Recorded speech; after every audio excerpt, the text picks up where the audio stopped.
Welcome to Reading the Bible Together and Genesis chapter 22. And we start with a verse that hits us like a slap in the face.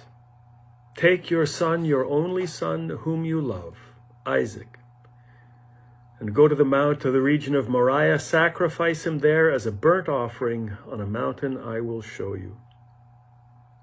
There it is. After all the time we've spent with Abraham, the peaks, the valleys, we're hit with this. The whole story of Abraham began with a promise, I will make you a great nation. To the childless Abraham and Sarah came the promise of a child and a nation which would be founded through him. And then the delays, a quarter century of delays, so long that Abraham and Sarah take matters into their own hands and rush the plan, enlisting Hagar as the bearer of the child. Ishmael is born. No, not that child, says God. Another child. More waiting. 13 years, more waiting. And then the visitors come. A child will be born to you, they say, and laughter is all Abraham and Sarah can manage. Another year of waiting. And finally, the child is born, Isaac. Laughter. He grows into boyhood. He's maybe 10, maybe 12. He's the promise made flesh.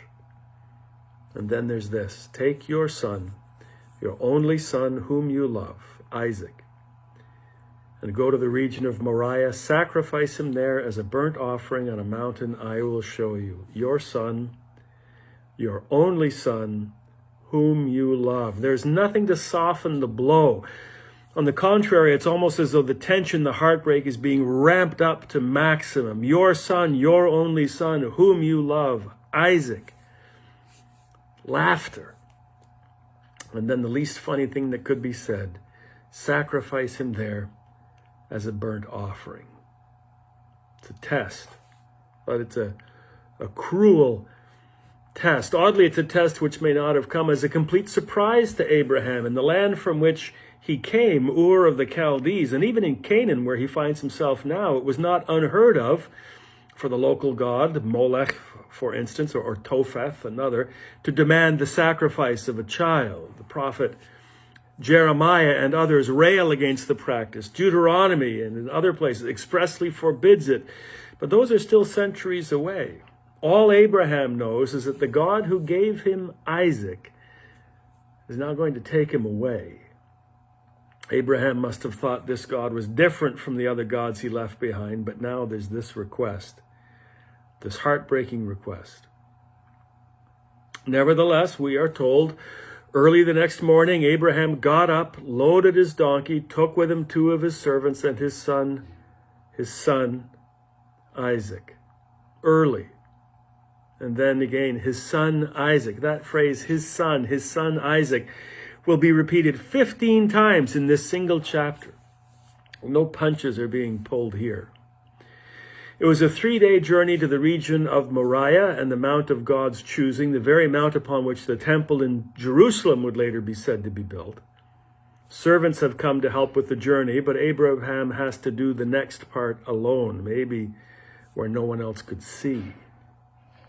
Stay here with the donkey while I and the boy go over there. We will worship, and then we will come back to you. Is Abraham deceiving the servants, or is there a small kernel of faith still burning in his heart? We will come back to you. We. Isaac carries the wood up the mountain. Abraham carries the knife and the fire. Listen again how their closeness is emphasized. As the two of them went on together, Isaac spoke up and said to his father, Abraham, Father, yes, my son.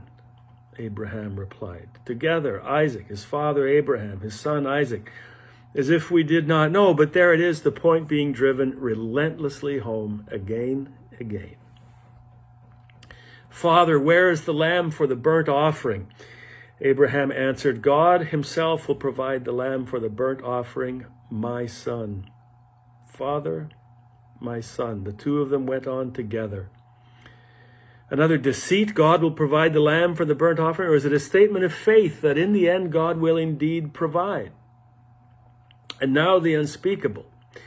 When they reached the place God had told him about, Abraham built an altar there and arranged the wood on it. He bound his son Isaac. He laid him on the altar on top of the wood. Then he reached out his hand and took the knife to slay his son.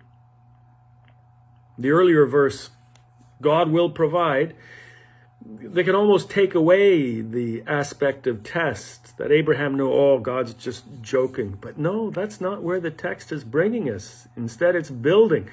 He bound his son, Isaac. He reached out his hand, took the knife to slay his son. I don't know of another chapter in the Old Testament which continues to hammer us with this kind of relentless repetition. The moment is at its peak.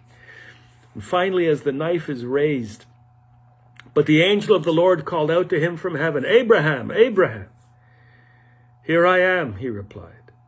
Do not lay a hand on the boy, he said. Do not do anything to him. Now I know that you fear God. I know that you fear God. Now, because you've not withheld from me your son, your only son. Now I know that you fear God, because you have not withheld from me your son. Why this test? Why this most terrible of tests? Why did God need proof that Abraham did indeed fear him, which means to obey him unquestionably? Is it because of the Abraham and Abimelech story, where Abraham, again, as he did with Pharaoh, proved himself not above deceit? Is it a coincidence that the very last thing we just heard before this chapter was another encounter with Abimelech, who begs the untrustworthy Abraham to not deal falsely again? Is it a test of faith because of Abraham's ongoing love for Ishmael, that Ishmael remains as Abraham's fallback plan? That story was just before this one too, when Ishmael and his mother are sent off into the desert.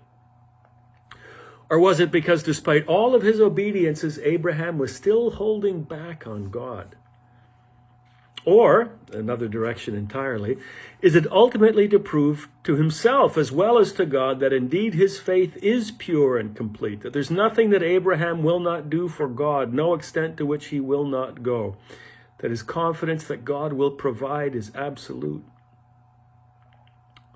Maybe the answer comes in these verses. We read, the angel of the Lord called to Abraham from heaven a second time and said, I swear by myself, declares the Lord, that because you have done this and have not withheld your son, your only son, I will surely bless you and make your descendants as numerous as the stars in the sky and the sand on the seashore. Your descendants will take possession of the cities of their enemies. Through your offspring, all nations on earth will be blessed, because you have obeyed me.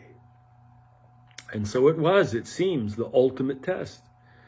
For the one from whom a nation of blessing will arise, a nation who has as its ancestor the picture of ultimate and total obedience.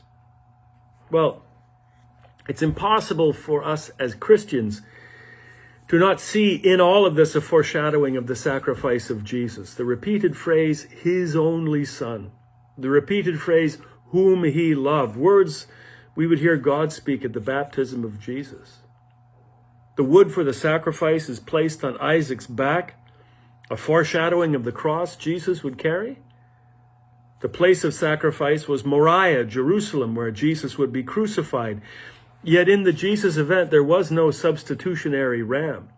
The sacrifice was complete.